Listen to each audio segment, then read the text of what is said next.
नमस्कार दोस्तों, हमारे YouTube चैनल में आपका स्वागत है। अगर आपको वीडियो पसंद आए तो कृपया लाइक करें और चैनल को सब्सक्राइब करें। जीवन के रहस्य और वास्तविकता के साथ जागो। जीवन के पूरे रहस्य को समझो, बात करो, विचार करो। पहली बात तो यह ध्यान में रख लेनी है कि जीवन एक अवकाश चाहता है। जंगल में जानवर मुक्त है, मीलों के घेरे में घूमता है, दौड़ता है। उसे कटघरे में बंद कर दें तो उसका विक्षिप्त होना शुरू हो जाता है। बंदर भी मीलों नाचा करते हैं। 50 बंदरों को एक मकान में बंद कर दें तो उनका पागल होना शुरू हो जाएगा। प्रत्येक बंदर को एक लिविंग स्पेस, खुली जगह चाहिए जहां वह जी सके। अब लंदन, मॉस्को, न्यूयॉर्क या वाशिंगटन में लिविंग स्पेस खो गई है।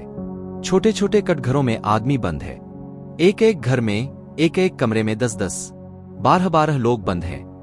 वहां वे पैदा होते हैं, वहीं मरते हैं, वहीं वे भोजन करते हैं, वहीं बीमार पड़ते हैं। एक एक कमरे में 10-10, 12-12, 15-15 लोग बंद हैं।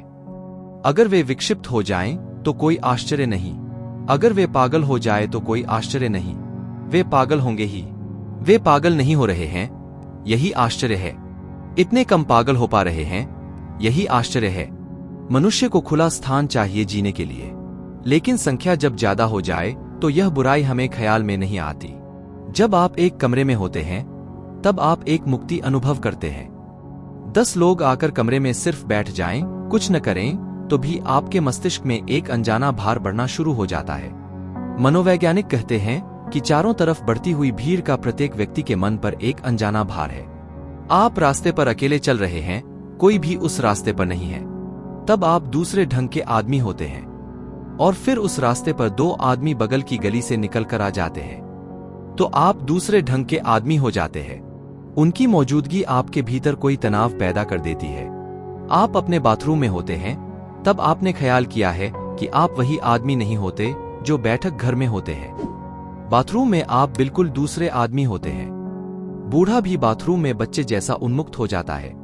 बूढ़े भी बाथरूम के आईने में बच्चे जैसी जीभ दिखाते हैं, मुंह चिढ़ाते हैं, नाच भी लेते हैं। लेकिन अगर उन्हें पता चल जाए कि किसी छेद में से कोई झांक रहा है तो फिर वे एकदम बूढ़े हो जाएंगे, उनका बचपना खो जाएगा। फिर वे सख्त और मजबूत होकर बदल जाएंगे। हमें कुछ क्षण चाहिए जब हम बिल्कुल अकेले हो सकें। मनुष्य की आत्मा के जो श्रेष्ठतम फूल हैं, वे एकांत और अकेले में ही खिलते हैं।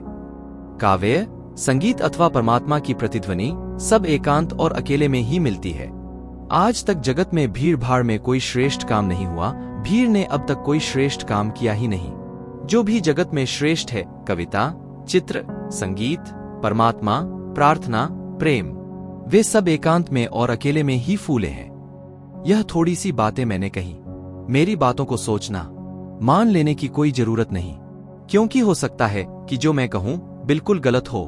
तो सोचना, समझना, कोशिश करना। हो सकता है कोई सत्य तुम्हें दिखाई पड़े। जो सत्य तुम्हें दिखाई पड़ जाएगा वही तुम्हारे जीवन में प्रकाश का दिया बन जाएगा। अगर आपको वीडियो पसंद आई है तो कृपया लाइक करें और चैनल सब्सक्राइब करें।